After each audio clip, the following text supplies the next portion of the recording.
Hello men, welcome to Good Shepherd Training video, where we talk about all manner of topics, the right way with God at the center, Judeo-Christian values, and real-world first-hand experience. I'm not going to go into a big bio or anything. I'm primarily, by God's grace, a preacher and a podcaster. Simple Man Sermons, Alpha Male Podcast, Gunfighter Life, Spotify, iTunes, many other places. That's primarily what I do. I have a few videos, one of which was the baby bug out bag and bailout bag. I'm sure you can go look on the channel and find that if you're watching this on YouTube.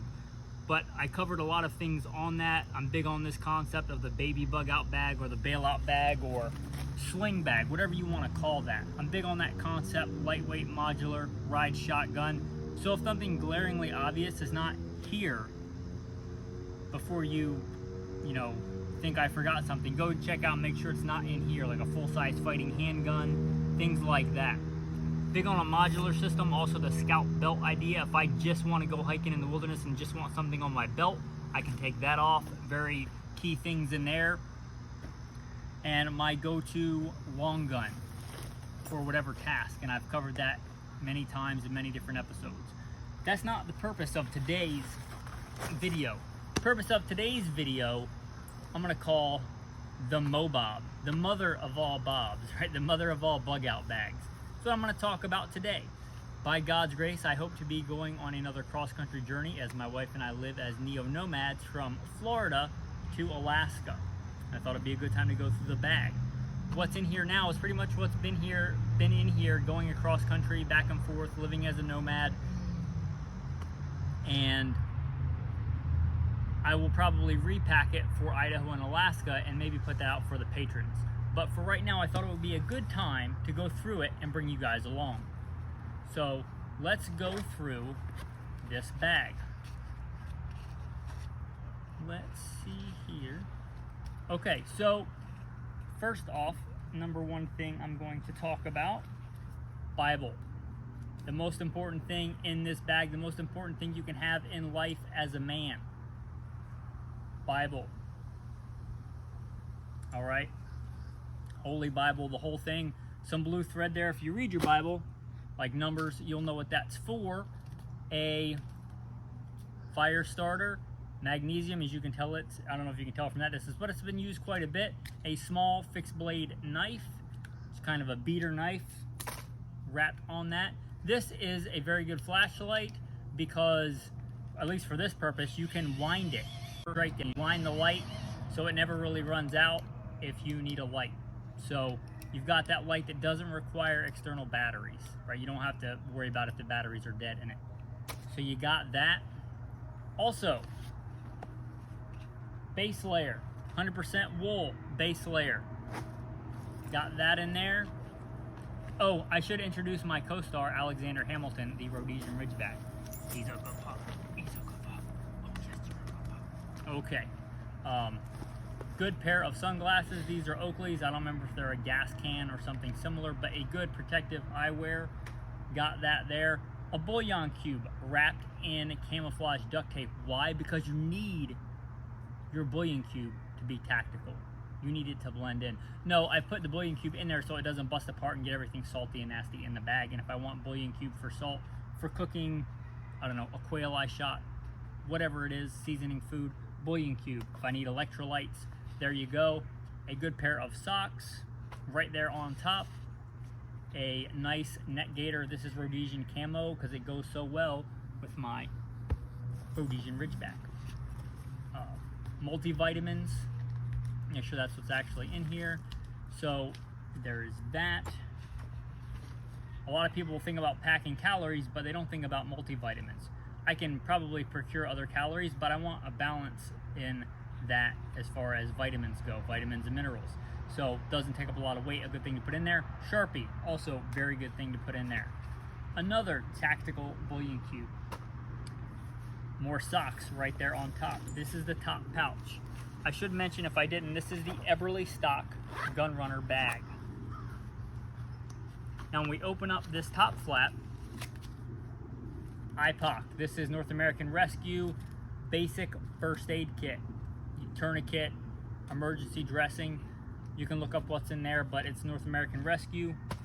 It's right there on top. I don't want to be looking for that, right? I can just open that up and it kind of falls right out. So that's my first aid supplies right there.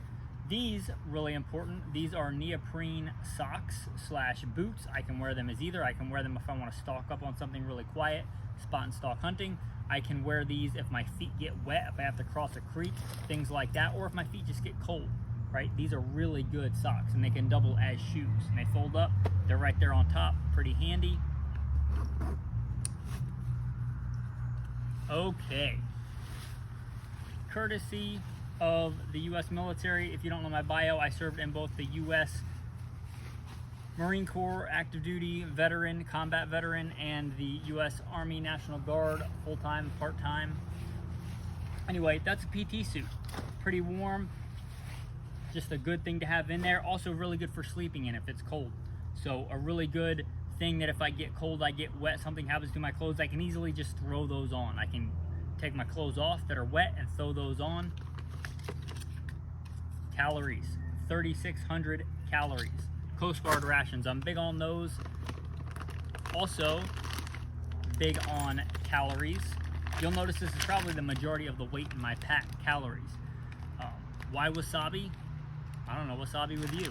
No, but seriously, wasabi because they were on sale. But any kind of good thing, almonds, peanuts, cashews, anything in that category, I like a little bit of salt because when you're doing active things, your body uses quite a bit of salt. And more calories, some of my favorite. Sardines and olive oil. I recommend the olive oil because it's more calories. And it doesn't really take up any more space. So we've got some calories there. And again, that's probably the bulk of the weight in the pack. Talking of getting wet, as we did earlier, a rain suit. So we have a good quality rain suit, not like a cheap emergency poncho. Those aren't bad, but in addition to that, I want a good solid rain suit, unless you live in like, I don't know, Nevada, Arizona, anywhere other than that. A good solid rain suit doesn't have to be wet. You can just wear it as other layers of insulation, but a good solid rain suit.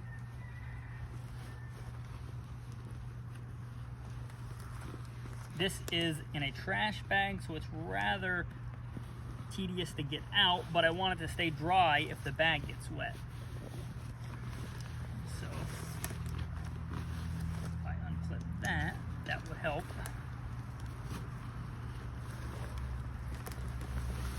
There we go. All right, in this super high-tech waterproof bag here, a trash bag, warming layers, 100% merino wool, or 100% wool. I'm not sure if it's merino or not. And poncho, right? Poncho liner, that is. The poncho is somewhere else, but the poncho liner. Anybody that served in the military might agree that that's maybe one of the best inventions our military ever came up with. The whoopee, the poncho liner, depending on. Marines call it a whoopee, or as I was. Marines call it a poncho liner. Army calls it a whoopee. I served in both, so I guess I can call it either one. More wool base layers. Big on those and big on wool. Let's see if there's anything else in this big compartment. The poncho, important. Also in conjunction with that, a really heavy duty, not a cheap bag like that, but a big heavy duty trash bag for an emergency shelter, for laying on the ground if the ground is wet, for laying on the ground and cleaning game, for all manner of things, for putting the entire bag in here and keeping it waterproof. There's a lot of things that trash bag can come in handy for. Can't recommend that enough. I think that is it in the big bag. Going along the outside, water bottle. I don't particularly like this one, that's why it's not my kind of grab and go everyday water bottle. I put it on the pack. I'll probably spray paint it at some point, but it's there. This is a snare. This is not like some cheap snare. I have been a professional big game hunter and guide. Part of that was professionally trapping. This is a legit snare. Like, this will catch big animals. I'll just leave it at that. It's a legit snare. So I may take that off depending on how much hunting I'm doing, because I'm not going to use that and be accused of poaching or something like that unless it's legal to trap wherever I'm at. This is good cordage, good cheap cordage too. Everybody cares about the 550 cord all the time, but sometimes you just want cheap cordage. You're making a quick, handy shelter. I'm lashing stuff together. This stuff is so, you know, plentiful and so cheap, I can just wrap stuff up and not even worry about it. Also, it's very good tinder. If it's dry, you can start fires with it, which is a good thing. There's that. Got my little outside bag here. In here, I have a who knows how many multi-tool Victorinox, all kinds of odds and ends tools in here. So I'm not gonna go through that. That would probably be its own thing. Bacitracin, so topical antibiotic. A lighter wrapped in duct tape. Okay, lighter wrapped in duct tape, some more blue thread.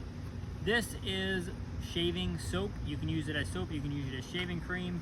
It's just a good handy size to have for cleaning, sanitary stuff. More wire, metal wire. You can use this to make snares, you can use it to fix stuff. You can use metal wire, this baling wire, for all kinds of things. Ask any rancher, you know, baling wire comes in quite handy very often. It's kind of right up there with duct tape as far as its utility. This I just have in there, it's an old wrapper, but it's for reflective. It's for a impromptu mirror if I need one to signal. This is a very, very basic fishing kit.